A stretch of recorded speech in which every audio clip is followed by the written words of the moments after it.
insect pollinator friends are super awesome and helpful. Greetings guys, gals, and non-binary pals. Welcome back to the Amazing Plant Project. My name's Kate, and today we're going to be making a bee bath, a watering hole for bees, however you want to say it. I've been seeing these around the interwebs for the last little while and wanted to make my own. Basically it's a bowl and some marbles, and then because the marbles displace the water but also provide a stable, solid foundation, bees and other small insects can land on it and be able to drink water without fear of falling into the water like they would for a bird bath or something, for example. Now, for this, I got a relatively shallow bowl for $3 from Goodwill. You could use pretty much whatever, probably. And found some marbles for $2.49 at the 99-cent store. So there's more than enough there. And really, far as I'm aware, you just need a little bit in there, just a slight layer. But you are going to want to wash everything. Now, what I've got here is the baby version unscented Castile soap from Dr. Bronner's, which is really good. That's what we use for a lot of the garden stuff. That's how we wash the pots and whatnot around here, because it's just basic soap that doesn't negatively interact with the enzymes and whatnot that the plants are going to need. So, pretty much the same thing on there. For these, because there's probably going to be a little bit of water at the bottom, you are going to need to stay on top of it and wash the bowl and the marbles when they need it. But for right now, get that set up things for you. Alright, so we're using the onboard mic right now because I can't find the connector to my portable mic, which is fun. So we've got the bowl dish that we're using for the base. For this one, it's from Pottery Barn, apparently. So, first off, I'm just going to put a little bit of the soap in the dish. And you can see it getting kind of cloudy. That's just the soap dispersing with the rest of the water that's in there. And at least for the Dr. Bronner Castile soap, you don't need all that much. So, I'm just trying to clean the whole thing without upending what's in there, which is an interesting challenge, I'll say that much. Okay, so I've got the base covered. Let's just rinse that off for a sec. Okay, now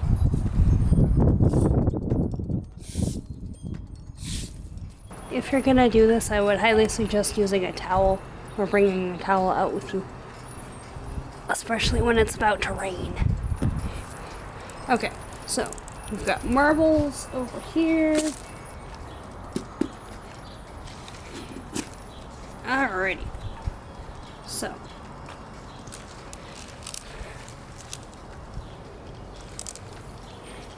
for these, it's a matter of pulling that up and that down, and for the purposes of this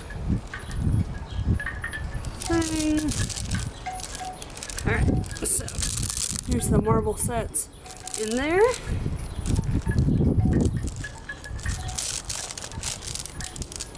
Because I don't want to chip it, I'll just kind of hand place them in there.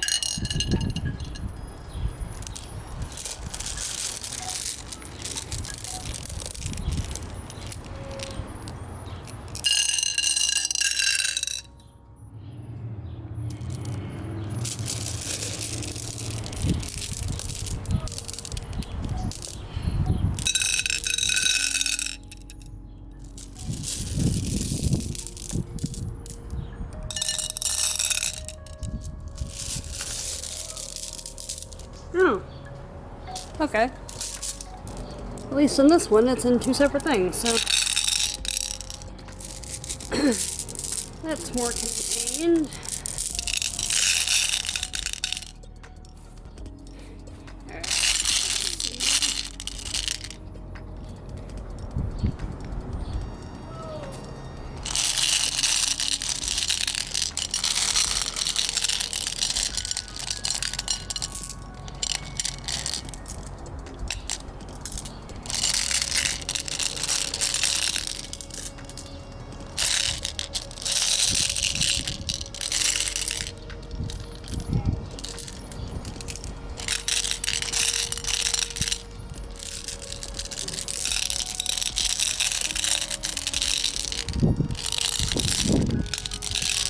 Yeah, why not?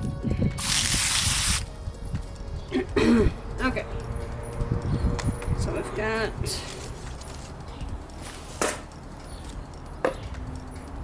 that over there. Okay.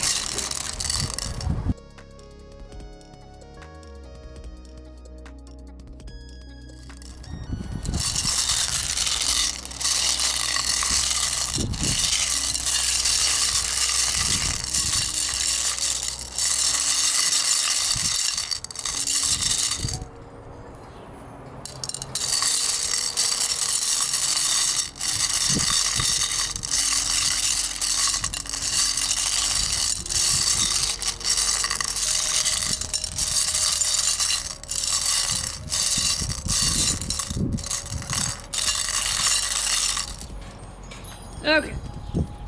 Okay. And then the reason that we're doing this is that a lot of times if it's just a water source, the bees and other insects, especially the small ones, will try and get down to get a drink of water and not be able to get back up because it's a slick surface. So that lets them land, say like here, and be able to drink the water around it.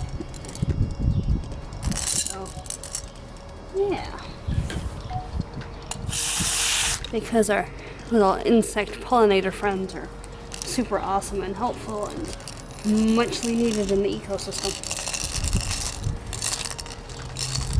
Which admittedly is why it's on the plant channel and not the DIY and other randomness at all channel. Which I'll link up here somewhere.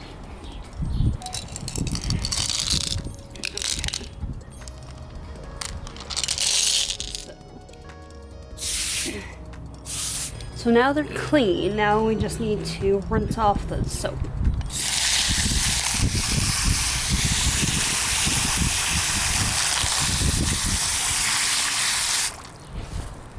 Okay.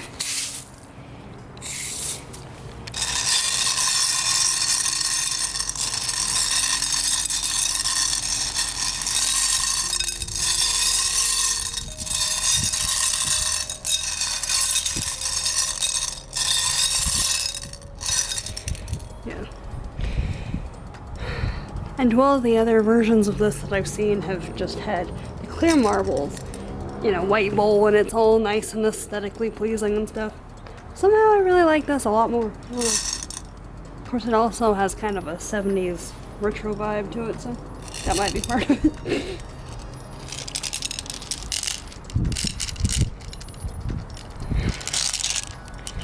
But yeah, if you have like old marbles that you're not using for anything in a random bowl, you can do this too.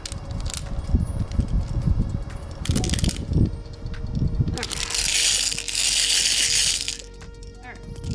So they're all washed, they're all rinsed off. there's no water left in there. So let's fill it to a good point. And I figured I'd put the breakers in there too, just in case there's insects that would like to sit on those.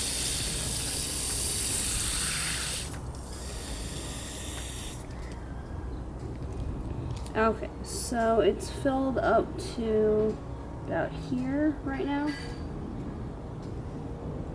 And there's some bigger spots, and there's some lower spots. Actually, I think we'll dump out a little bit of water. Yeah, there we go. So you can see them a little bit brighter now. That's because they're above the surface. So now the water comes to about here, like around here. So there's more surface area to land on, and there's more possibility of it actually being used.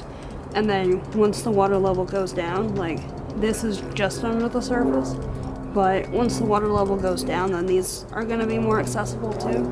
So it just depends on your ecosystem as to what configuration you want to do. Right now it's kind of an experiment to see how prevalent it is.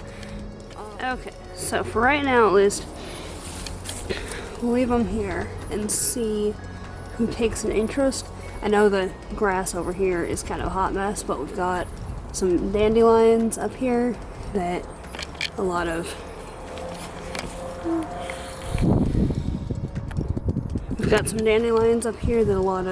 insects really like, and we've got the milkweed back there, some daisies, and some more daisies. So this is a pretty good test section right here. That is it for today. I will keep you updated though as things progress. Alright, so that is the bee watering hole, if you will. It's sitting over there waiting for anyone to want to have a drink right in the midst of a lot of the flowers that we've got going right now.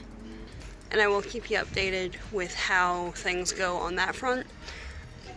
Especially going into summer, it's really important to have spaces in aridly climated regions, especially now with like how ecosystems are being impacted by climate change, that have readily accessible water sources for the pollinators, for just species in general. And that's a pretty easy, relatively cheap way to do it. If you already have the supplies, that's great. If not, you could probably find everything at Goodwill or dollar store. I wanted to stay away from a plastic bowl because sometimes when the plastic degrades, especially if it's cheap plastic,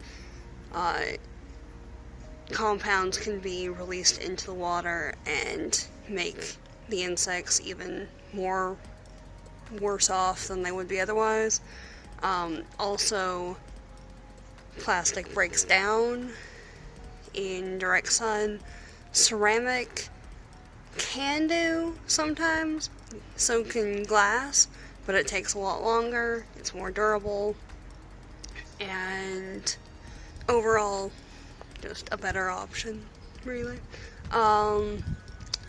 And I'll have links to all my stuff in the iCard if I can get it to do that. And if you'd like to subscribe to the channel and hit the bell icon next to it so you're notified when I actually upload something, that would be awesome. But there's some things in the works for the next couple of months that'll be super cool. and whatnot. So yeah, we do horticulture things and ecosystem information and DIYs for bees now, and working on some hydroponic stuff. So there's a whole host of interesting, fascinating plant things happening, and general environmental situations. So yeah, if that's something that you're into, hit the subscribe button down below and the bell icon next to it so you're notified when I upload something. And if you have any questions, comments, what have you, leave them in the comment section down below. And I'm on Twitter and Instagram under Ethnobotanicam. Everything's going to be linked in the description down below. And I will see you next time. Oh, and I do a podcast too called the Botany After Dark podcast that will also be linked down below. It's for like poisons and things of that nature. And there's actually video versions with captions if you're hearing impaired or just generally need captions for linguistic purposes and whatnot. So there's that. I'll leave a link to that playlist up whichever corner it is. It always flips me around because I'm on the phone right now recording. So we'll see all about that. Alright, have a good one. See you later. Bye everybody.